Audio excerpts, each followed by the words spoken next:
예, 오늘 저희들이 함께 나누려고 하는 본문의 말씀은 저 여러분들이 공동 모임 또 기도회 모임 그리고 교제 모임에서 늘 올려드리고 있는 주기도문이 들어있는 그런 본문입니다. 주기도문은 복음서에 두 군데서 이렇게 등장을 하죠. 하나는 오늘 저희들이 함께 읽은 누가복음 11장 2절에서 4절까지 들어있는 내용이고요. 다른 하나는 마태복음 6장 9절에서 13절 이렇게 들어있어요. 그래서 그 내용을 보면 오늘 누가복음에 실려있는 주기도문이 조금 짧은 내용이고요. 그리고 마태복음 6장에 있는 게 조금 더 세세하게 들어있는 그런 기도의 내용이라고 볼 수가 있습니다. 오늘 이제 본문을 저희들이 읽어서 알 수 있듯이 예수님께서 기도를 하고 마치시고 나니까 제자들이 예수님께 요청을 해요. 우리에게도 좀 기도를 가르쳐 주셨으면 좋겠습니다. 이렇게 얘기를 하면서 선생된 그 예수님의 그 가르침을 기다리는 제자들의 모습을 우리가 볼 수가 있죠. 그래서 아마 전 세계에 우리가 눈으로 보고 또 경험하는 수많은 종교들은 기도의 수단과 방편들 그리고 그런 어떤 노력들을 다 종교마다 이렇게 가지고 있는 것 같아요. 종교라는 것이 사람이 이해할 수 있는 그런 영역을 다루는 것이 아니고 무언가 사람이 이해할 수 없는 초월적인 영역 그리고 그 세계를 통해서 들어오시는 초월자와의 어떤 긴밀한 인격적인 어떤 교제 그것을 통해서 우리 인간이 더욱 성숙되고 마음도 성숙되고 그런 초월자의 인격을 닮아가려고 하는 그런 간절한 그 바람들이 있는 거죠. 그래서 이런 초월자와 가지는 어떤 인격적인 교제를 위해서 아마 고등종교 그리고 뭐 샤머니즘도 마찬가지죠. 기도라고 하는 수단을 다 가지고 있는 것 같아요. 기독교가 뿌리를 두고 있는 유대교도 역시 그 핵심을 보면 야훼 하나님과 내밀한 관계를 유지하면서 택함 받은 선민으로서의 삶을 살아가기 위해서 부단히 기도를 강조하고 또 기도를 가르쳤던 그런 기도의 종교라고 할 수 있습니다. 이스라엘 백성들은 그 수도를 예루살렘으로 이제 다윗이 이렇게 정하잖아요. 그래서 이름을 보면 평화의 도시. 그래서 이제 그 안에 예루살렘 안에 하나님의 임재의 상징인 성전을 이제 지어놓고 하나님과 긴밀한 교제를 가지려고 하죠. 그런데 그 성전의 그 궁극적인 정의가 무엇이냐 이렇게 했을 때 예수님께서 분명하게 우리들에게 가르쳐 주세요. 마태복음 21장 13절에 성전이 이렇게 부정하게 된 것을 보시고 이제 의분을 발해 성결하신 다음에 내 집은 만민이 기도하는 집이다. 이렇게 이제 명령을 하고 성전이 하는 가장 큰 기능 중에 하나가 바로 하나님과 내밀한 인격적인 교통을 이루어내게 하는 그런 기도의 장소이라고 하는 것을 우리 주님께서 분명하게 이렇게 가르쳐 주시죠. 그래서 이스라엘 백성들이 성전을 그만큼 중요하게 생각했는데요. 이 성전이 지어진 자리를 보면 아브라함이 믿음의 조상으로 하나님께 인정받는 그런 사건이 있는데 약속을 받은 외아들 이삭을 하나님께 제물로 바치라 이런 아주 엄청난 요청을 우리가 그 아브라함이 받잖아요. 순종해서 그 모리아산에서 이제 이삭을 제물로 바치려고 하는 그런 찰나에 하나님이 이제 그 믿음을 보시고 이제 축복하시는 그런 장면을 우리가 창세기에서 볼 수 있는데요. 바로 아브라함이 이삭을 믿음으로 하나님께 바치려고 했던 그 자리에 이제 이스라엘 백성들이 성전을 이제 지어 올리게 되는 거죠. 그래서 성전이 두 가지가 있었는데 솔로몬이 지은 성전을 첫 번째 성전이라고 얘기를 하고 그 다음에 바벨론 포로기 이후에 다시금 하나님의 은혜 가운데 약속의 땅으로 돌아온 백성들이 성전을 짓고 예배의 공동체로 다시금 거듭나고 두 번 다시는 하나님의 진노를 받지 않는 그런 각오를 보인 것이 바로 성전 건축이었어요. 그래서 그 두 번째 성전을 저희들이 스룹바벨 성전이라고 이렇게 명명을 하죠. 그래서 이제 한 600년 정도 이 스룹바벨 성전이 이스라엘 그 백성들 공동체의 정신적인 지주로서 역할을 감당하다가 이제 예수님 당시에 헤롯 대왕이 이 두 번째 성전 스룹바벨 성전을 굉장히 크게 웅장하게 중축을 해요. 그래서 고증에 따르면 돌 하나의 길이가 무려 12m, 그리고 약 100톤 이상이 되는 그런 돌들을 동원해서 웅장하게 헤롯 대왕이 이 제2성전 스룹바벨 성전을 이제 중축하고 확장하죠. 그것이 예수님이 성전을 맞닥뜨렸던 그 본래의 헤롯 성전의 모습인 것을 저희들이 역사를 통해서 이렇게 보는 거예요. 그래서 이 헤롯 대왕이 엄청난 공을 들여서 이스라엘 백성들의 자부심을 열방에 보이기 위해서 이렇게 중축을 했는데, 유대 랍비들도 이렇게 중축된 헤롯 성전에 대한 자부심이 굉장히 컸던 것 같아요. 그래서 헤롯 성전에 대한 그런 것을 바라보면서 랍비들이 뭐라고 얘기를 하냐면, 이 성전을 보지 못한 자는 아름다움이 무엇인지 알지를 못할 것이다. 이만큼 자부심이 컸던 거죠. 그래서 예수님의 제자들로부터, 주변의 사람들로부터 예수님도 그런 이야기를 듣잖아요. 이 성전이 얼마나 위대한지, 그리고 웅장한지를 주님께서 보시지 않습니까? 그때 우리 주님께서 뭐라고 답변하시나요? 너희들이 이 성전의 겉모습의 웅장함을 자랑하냐? 불과 몇 날이 못 되어서 이 성전이 돌 하나도 돌 위에 남지 않고 이제 회파되고 멸망되게 될 것이다. 이런 엄청난 예언의 말씀을 우리 주님께서 시간이 당도하기 전에 그 주변의 사람들에게 바로 이야기를 해주죠. 그래서 예수님의 이런 예언의 말씀 그대로 이제 기원 후 70년경에 로마 병사들이 반란이 많은 이 예루살렘 공동체를 쳐들어와서 이 성전을 말 그대로 돌 하나도 돌 위에 남지 않도록 완전히 회파를 시켜버려요. 그리고 나서 그 웅장한 성전 중에 일부만을 남겨서 원래 성전의 서쪽 부분만 남겨놓고 이제 본보기로 남겨놓고 이제 다 부셔버리고 마는 거죠. 그래서 이 부셔지고 남은 성전터를 바라보면서, 이 서쪽 벽을 바라보면서 로마 제국을 향해서 너희들이 반항을 하지 말고 반란을 바로 펼치지 말라, 이런 본보기로 이제 남겨놓게 되는 거죠. 그래서 지금까지도 그 성벽이 남아있는데, 그것을 이스라엘 백성들과 순례자들은 무엇이라고 얘기를 하냐면 통곡의 벽이라고 지금도 이야기를 하고 있어요. 그래서 수많은 유대인들 그리고 기독교인들도 이 성지 순례를 가서 이 통곡의 벽에 바로 사이사이에 자기들의 기도문을 이렇게 넣어놓고 하나님께 기도하고 아래에는 그런 장면들을 지금도 저희들이 볼 수가 있는 거죠.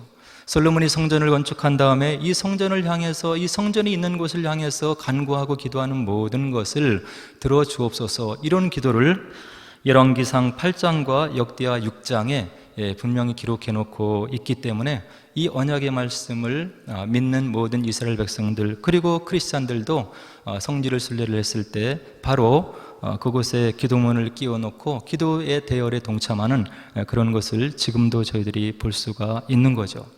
이와 같이 유대교는 기도의 종교였어요. 그리고 기독교도 유대교의 뿌리를 두고 있기 때문에 기독교도 기도의 종교임을 신약 성경을 읽어보면 우리들이 분명히 알 수가 있죠. 그리고 우리 예수님의 생애를 살펴보면 그분의 생애는 곧 기도의 생애였음을 우리가 복음서에서 분명히 알 수가 있는 거예요. 하나님과 동등된 분으로 이 땅에 오셔서 성부 하나님의 그 구속사를 이루기 위해서 오신 그분이지만, 하나님의 뜻에 온전히 순종하기 위해서 끊임없이 기도하고 성부 하나님과 교제하고 인격적인 교제 가운데 남아있기 위해서 밤낮을 가리지 않고 기도의 단을 쌓았던 우리 주님의 모습을 우리가 복음서에서 분명히 볼 수가 있는 거죠. 그래서 예수님의 기도의 절정은 겟세마네 기도에서 우리가 찾아볼 수 있는데요, 이 겟세마네 기도, 십자가를 지시기 전에 그 고통을 인간적인 모습으로 생각하니까 도무지 감당할 길이 없어서 떨어지는 땀방울이 핏방울이 되는 그런 모습을 보이면서 예수님께서 이와 같이 청을 올려드려요. 아빠, 아버지여, 아버지께는 모든 것이 가능하오니 이 잔을 내게서 옮기시옵소서. 그러나 나의 원대로 마옵시고 아버지의 원대로 하옵소서.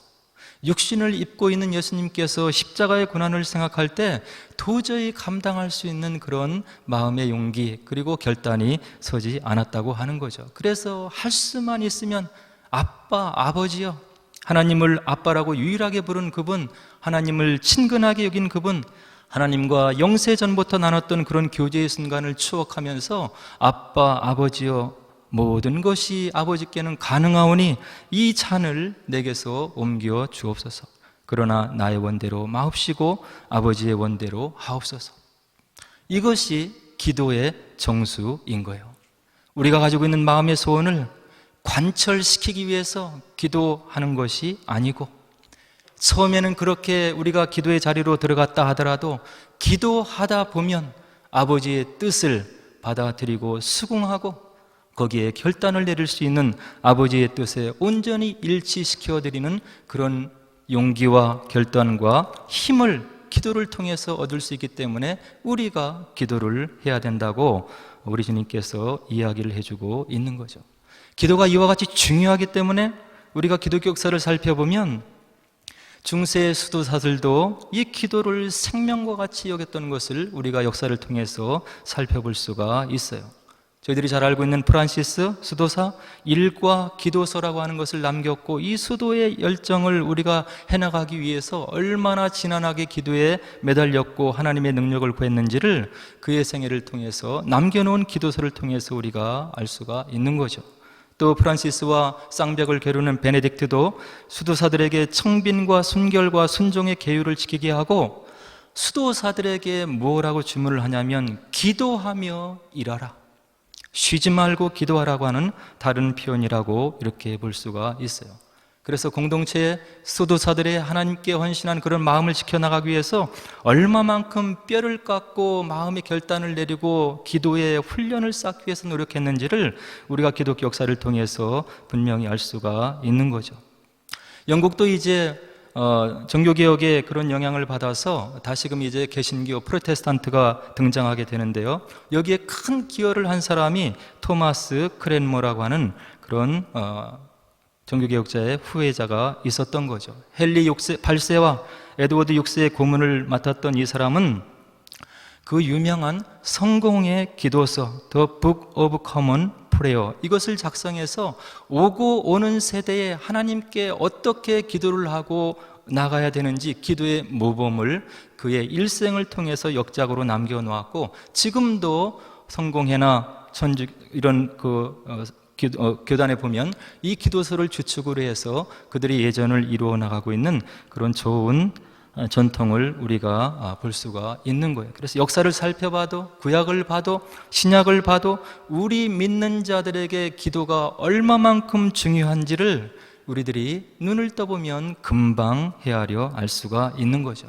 그래서 사도 바울은 저들에게 무엇라고 권면해 주냐면, 데살로니가전서 5장 16절 18절에 항상 기뻐하라, 쉬지 말고 기도하라, 범사에 감사하라, 이것이 그리스도 예수 안에서 너희를 향하신 하나님의 뜻이니라. 우리를 향한 하나님의 뜻이 분명하게 있는데 그것을 세 가지로 바울은 요약해 주고 있는 거예요. 항상 기뻐하라, 쉬지 말고 기도하라, 범사에 감사하라. 이 성경을 기록한 사람들은 우리보다 더욱 뛰어난 그 문학적인 구조를 사용해서 그 글을 우리들에게 남겨주고 있음을 많은 학자들을 통해서 우리가 이렇게 전해 듣고 있어요. 이 항상 기뻐하라, 쉬지 말고 기도하라, 범사에 감사하라, 이것이 하나님께서 우리를 향한 바로 뜻인 것을 알고 있는데, 이 오늘 사도 바울은 그 가운데에 쉬지 말고 기도할 것을 우리들에게 요청해 주고 있는 거예요. 우리들의 삶이 항상 기뻐하는 삶이 되기를 하나님께서 원하신다고 하는 거죠. 그리고 우리들의 삶이 범사에 감사하는 성숙한 신앙인의 삶을 살기를 원한다고 하는 것을 사도 바울이 우리들에게 전해주고 있는 거예요. 그러면 어떻게 항상 기뻐하고 우리가 범사에 감사할 수가 있겠습니까? 기도하지 않으면, 바울의 요점은 기도의 요점이 놓여져 있는 거예요. 어떻게 기뻐할 수 있느냐? 어떻게 범사에 하나님께서 우리와 함께 해주심을 믿고 우리가 하나님을 향해서 감사할 수 있느냐? 기도하지 않으면 그런 능력을 너희들이 받을 수 없음을 이와 같은 문학적인 구조와 배치를 통해서 사도 바울이 우리들에게 분명하게 전해주고 있는 거예요.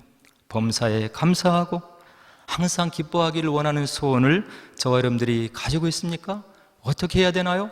그런 능력을 받으려면 우리가 쉬지 말고 기도하라고 하는 하나님의 영감이 묻어있는 하나님의 말씀을 우리가 순종을 해야 된다고 하는 이야기죠. 이와 같이 기도가 우리 기독교인들에게 있어서 중요한 거예요. 오늘 함께 읽은 본문을 조금 더 들여다보기를 원하는데요, 1절에 보니까 예수님이 한 곳에서 기도하시고 마치실 때 제자 중 하나가 다음과 같은 이야기를 했다고 전해주고 있어요. 주여, 요한이 자기 제자들에게 기도를 가르친 것과 같이 우리에게도 가르쳐 주옵소서. 유대교의 율법 선생들, 그리고 하나님 말씀을 해석해서 바로 일반 백성들에게 그 뜻을 전해주었던 랍비들은 전통에 보면 제자들에게 간결한 기도문들을 가르쳐 주었음을 우리가 역사를 통해서 확인할 수가 있는 거죠. 이런 전례에 따라서 예수님이 기도하기를 마치시자 제자 중에 하나가 우리에게도 기도를 요한과 같이 좀 가르쳐 주었으면 좋겠습니다, 이렇게 요청했을 때 우리 주님께서 다음과 같은 그 유명한 주기도문을 저희들에게 전해주고 있는 거예요. 너희들은 기도할 때 이렇게 하라. 아버지여, 이름이 거룩히 여김을 받으시오며 나라가 임하시오며 우리에게 날마다 일용할 양식을 주시옵고 우리가 우리에게 죄 지은 모든 사람을 용서하오니 우리 죄도 사하여 주시옵고 우리를 시험에 들게 하지 마옵소서. 굉장히 깊고 심오한 내용이 이 주기도문에 담겨 있지만 오늘 그것을 다 살펴볼 수는 없고, 다른 모든 것들이 하나님의 영광을 구하면서 이 땅에서 죄를 짓지 않는 하나님의 자녀로서 하나님이 공급하시는 그런 일용할 양식을 우리가 누리면서 우리의 삶을 살기를 원한다고 하는 그런 바람들이 여기에 들어져 있는 거죠. 근데 유일한 조건이 있는데, 하나님께로부터 용서함 받기를 우리가 원한다면 우리의 마음을 아프게 했던 사람들, 우리의 마음을 불편하게 했던 사람들을 먼저 용서하라고 하는 우리 주님의 가르침이 이 주기도문에 분명히 들어있음을 저희들이 살펴볼 수가 있는 거예요. 그래서 이와 같이 주님께서 제자들에게 기도문을 가르쳐 주신 다음에 이제 한 가지 예화를 이제 들려주고 있어요. 그 예화를 간략하게 보면 5절에 보니까 어떤 사람에게 벗이 먼 곳에서 찾아오게 되는 거죠. 근데 자기 집에 지금 먹을 것이 없어요. 그래서 이웃 다른 벗에 가서 떡 세 덩이를 좀 구워달라고 하는 그런 요청이 있는 그런 장면을 5절이 이야기를 했죠. 그래서 6절에 보니까 왜 그렇게 떡 세 덩이를 구하러 갔냐 하면, 친한 벗이 내 집에 찾아왔는데 대접해서 먹일 것이 없기 때문에 바로 이와 같은 사람이 그 이웃에 가서 바로 떡 세 덩이를 요청한 것이다, 이렇게 본문은 우리들에게 전해주고 있어요. 근데 그 안에서 벗이 뭐라고 얘기를 하냐면, 나를 좀 괴롭게 하지 말라. 문이 이미 닫힌 것을 내가 알지 않느냐? 아이들과 내가 지금 이미 옷을 벗고 침실에 누웠으니 일어나서 너에게 주는 것이 번거롭고 귀찮고 바로 그것을 내어줄 수 없음을 내가 알지 않느냐? 이런 대답이 들려올 수 있다고 하는 거죠. 그러면서 예수님께서 거기에 해석을 더해 주시고 있어요. 8절에 보니까 비록 친구됨을 인해서는 일어나서 떡을 주지는 않을 것이다. 그러나 8절에 보니까 간절히 청하는 그런 모습을 통해서 그가 일어나서 그 친구가 요청하는 떡 세 덩이를 줄 것이라고 내가 생각을 한다. 이와 같은 주님의 말씀 이어 다음에 9절로 10절에 보니까 우리들이 익히 알고 있는 그런 유명한 말씀을 우리 주님께서 바로 제자들과 우리들에게 들려주시고 있는 거예요. 구하라, 그러면 너희에게 주실 것이요, 찾으라, 그러면 찾아낼 것이요, 문을 두드리라, 그러면 너희에게 열릴 것이니 구하는 이마다 받을 것이요, 찾는 이는 찾아낼 것이요, 두드리는 이에게는 열릴 것이니라. 하나님께 어떻게 구합니까? 하나님께 어떻게 나아가서 찾게 되나요? 하나님께 나아가서 어떻게 문을 두드리나요?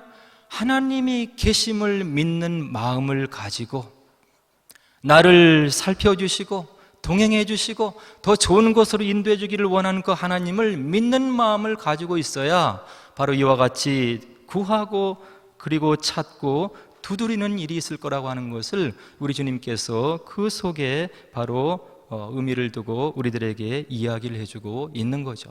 우리가 이와 같이 하나님의 존재를 인정하고 나와 동행하기를 원하시고 더욱 좋은 것을 주기를 원하시는 그 하나님을 우리가 믿으면 그 믿음대로 우리들에게 이루어질 것이라고 우리 주님께서 친히 우리들에게 그 가르침을 주시는 거예요. 그리고 나서 이 가르침에 대한 확신을 11절로 12절이 더욱더 우리들에게 전해주고 있는데요. 너희 중에 아버지 된 자로서 누가 아들이 생선을 달라 하는데 생선 대신에 뱀을 주며 알을 달라 하는데 전갈을 주겠느냐? 너희가 악할지라도 좋은 것을 자식에게 줄 줄 알거든 하물며 너희 하늘 아버지께서 구하는 자에게 성령을 주시지 않겠느냐? 이렇게 얘기를 하면서 예수님께서 우리에게 기도를 어떻게 해야 되는지를 가르쳐 주시면서 바로 이와 같은 하나님께서 우리의 하나님이 되시고 아버지가 되시기 때문에 그 믿음을 가지고 나가서 구하고 찾고 문을 두드리면 너희들에게 하나님의 이름을 걸고 응답을 해 주실 것이다, 이렇게 이야기를 해 주시고 있는 거죠. 근데 예수님의 그 답변을 우리가 좀 살펴볼 필요가 있는데요. 너희 하늘 아버지께서 구하는 자에게 성령을 주시지 않겠느냐? 우리들이 주님 앞에 기도하고 계획을 가지고 주님 앞에 간구하고 아뢰고 있지만 우리들이 사실은 시간의 제한을 받고 있는 그런 존재이기 때문에 나의 이런 소원과 간구와 계획이 궁극적으로 나의 인생에, 나의 삶에 어떤 영향을 끼치는지에 대해서 저희들이 100% 확신할 수가 없는 거예요. 그래서 우리 주님께서 뭐라고 얘기를 하시냐면 구하는 이에게 성령을 선물로 주시지 않겠느냐? 성령께서 우리들 마음 가운데 성전 삼고 계셔야 우리가 혹여 욕심으로 잘못 구하는 것을 바로 성령의 간구하심으로 제해 주시고 우리의 삶을 위해서 궁극적으로 좋은 것을 이루시는 하나님의 역사가 있음을 오늘 주님께서는 분명하게 우리들에게 가르쳐주고 있는 거예요. 그리고 오늘 주님께서 응답받는 기도가 어떻게 돼야 되는지에 대해서 그 예화에서 우리들에게 분명히 보여주고 있는 거죠. 보색에 떡 세 덩이를 빌리러 갔던 사람이 어떻게 떡 세 덩이를 빌려올 수 있었다고 우리 주님께서 얘기하십니까? 힘쓰고 애쓰는 기도. 기도를 생명으로 알고 기도 아니면 하나님의 뜻을 헤아리 알 수 없음을 마음 인격을 다해서 고백하는 그런 노력, 그리고 시간을 떼어서 마음을 들여서 주님이 살아계심을 믿고 이 기도 가운데 함께 해주심을 믿고 힘들이고 애써서 기도하는 그런 기도 가운데 우리 주님께서 응답해 주실 것이라고 하는 그런 교훈의 말씀을 우리들이 전해주고 있는 거예요. 오늘 저와 여러분들은 이런 중요한 기도의 도구를 얼마나 우리 신앙생활 속에서 활용하고 있습니까? 하나님의 역사가 나의 삶에, 우리 자녀들의 삶에, 우리 가정에, 우리 교회에 없다고 우리가 좌절할 수가 있나요?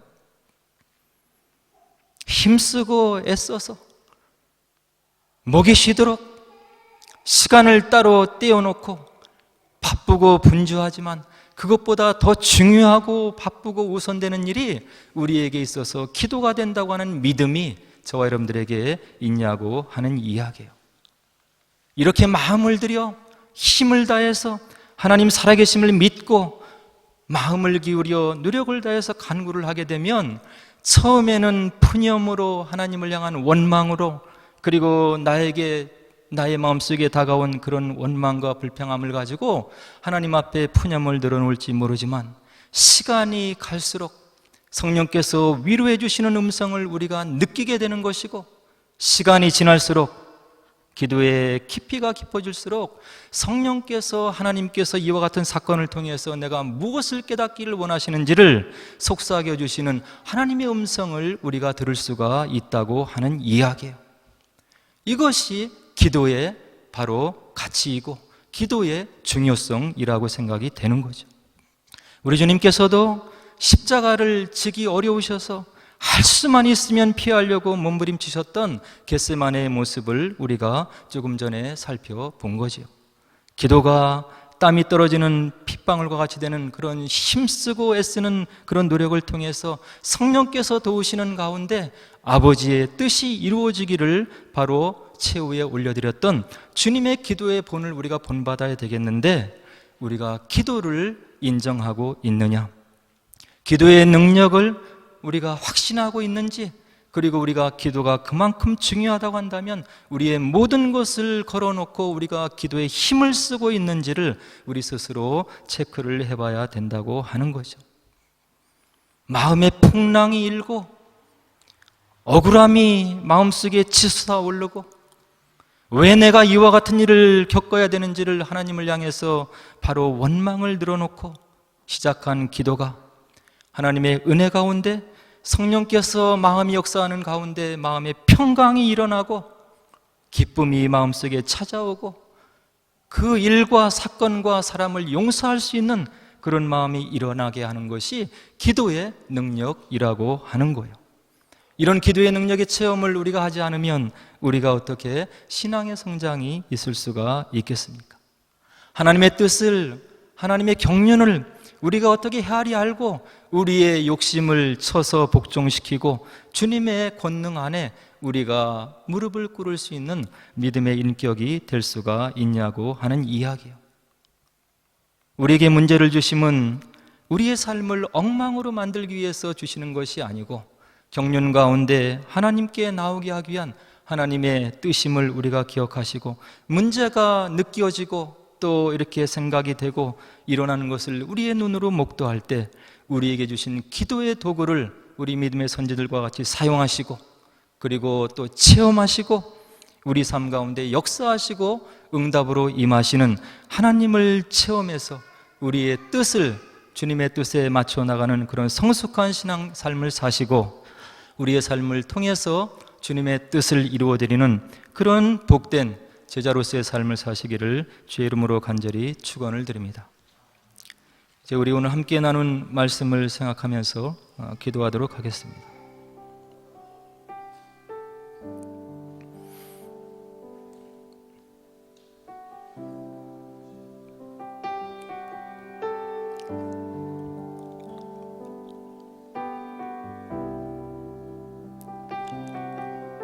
우리가 주님의 자녀로 이 땅을 살아가고 있지만 온전한 사람이 하나도 없는 것입니다. 중요한 것은 부족함이 느껴질 때, 실수가 느껴질 때 우리가 어떻게 마음과 태도를 하느냐가 중요한 것이죠. 사울과 다윗은 다를 바가 없는 거예요. 오히려 다윗이 더 큰 잘못을 저질렀다고 볼 수가 있는 거죠. 다윗에게서 볼 수 있는 큰 차이점은 하나님을 인정하고 마음속에 울려오는 말씀을 거부하지 않는 겸손함이 있었다고 하는 거죠. 우리가 다 실수가 많습니다. 교만하고 부족하고 하나님의 뜻을 찾으면서 우리의 뜻을 관철시키는 그런 부족한 모습을 보이고 있는 것이 오늘 인생들의 삶인 거죠. 바로 여기에 우리가 기도해야 될 이유가 있는 것입니다. 기도하다 보면 하나님의 뜻을 헤아리 알게 되고 마음속에 들려주시는 주님의 뜻을 우리가 알 수 있기 때문에, 그래서 또 한 걸음 더 걸어가며 우리의 믿음이 자랄 수 있기 때문에 우리가 기도를 해야 된다고 하는 것입니다. 우리가 어떻게 겸손할 수 있습니까? 우리가 어떻게 하나님의 부르심에 온전히 순복할 수가 있나요? 기도를 통해서 성령의 역사를 체험해야만 우리의 것을 내려놓고 주님의 뜻을 먼저 찾는 주님의 삶을 우리가 닮아갈 수가 있는 것입니다. 다시금 기도하게 하옵소서. 주님의 뜻을 찾게 하옵소서. 마음속에 들려주시는 주님의 음성을 외면치 않게 하옵소서.